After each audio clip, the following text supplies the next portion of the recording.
introduce, we're very fortunate to have a tremendous amount of experience here with our panelists today.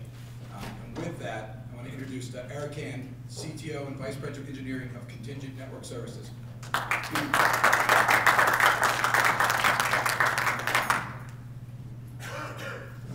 Also, I'd like to introduce Heather Selbert, Vice President of Operations of American Telesis.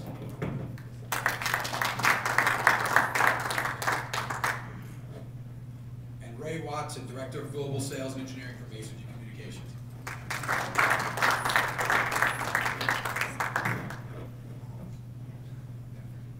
What I'd like to do, I'm going to let them introduce themselves after, my name is Dominic Calendrello, President of Clover Communications Management. And what I want to give a little background, Clover, probably like many of you out there in the audience today, we're an agent, we go out, we represent many carriers, and what I've seen in the industry today, that MPLS has really become the predominant product that we're selling out today.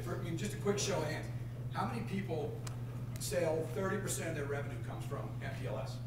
If you could just give a show of hands. What about 40% of their revenue? Maybe 50% of revenue. So, and it's not surprising that, in today's marketplace, almost all of our revenue is really coming from MPLS. And the goal, what we like to accomplish with today's environment is we set up a really interactive discussion with our panel here to go over what we've collected, we feel about the top 10, 12 things around MPLS networks, and really interact with you guys and get some of the expertise and feedback from our panelists here about how can we go out and help our clients. At Clover, we really act as an advocate, a sort of augmentation of their IT department for our clients. So we really need to stay in front of all the technology, understand what's going on, and bring the right products and services to the table for our clients. And I think that's what we're gearing this around. So what we're going to do as we go through, there's about 12 questions, and as we walk through those 12 questions, we're going to have the panelists answer those questions. But throughout each question, we'd like you to interact, ask questions, and join in the conversation. And then at the end, if time permits, we're going to add other questions that get fielded from the audience that we may not have captured. So with that, I'd like to have everybody start with Eric Hand. If you can make an introduction, introduce yourself to the audience, please.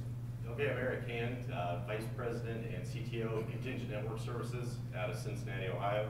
Oversee all of the field activity as well as internal construction. We're not an MPLS based network, at least not in majority. Mostly centered around IPsec, VPN, and VPN WAN. Heather Selbert, American Telesis. My name is Heather Selbert. I am the VP of Operations for American Telesis. We're a specialty carrier. We've been around for 20 years. We provide both TDM and IP wide area network services for our customers. Our customer base ranges from the Department of Defense, broadcasters, the financial vertical, as well as small and medium-sized businesses. And our focus really is on evaluating customer need and creating solutions that fit their need rather than stating here's a product and let's just sell this specific product. So we spend a lot of time with our customers and with our agents creating solutions that fit the network growth of our customers. Thank you, Heather. Mr. Ray Watson. Hi guys, my name is Ray Watson. I run sales engineering for a company called Mason G Communications. Mason G is a global engineering firm that operates an Ethernet-only backbone all over the world. About 12 years ago, we looked at the global Ethernet marketplace and decided that the enterprises would really like to have Ethernet services that they could provision themselves. So it's really about bandwidth on demand. It's about layer 2 and layer 3 on the same attachment circuits, and a lot of very heavy engineering-focused product sets. Perfect. With that, what we're going to do is move right into some of the questions. Again, the goal here, with the evolution of the WAN network and infrastructure, we went from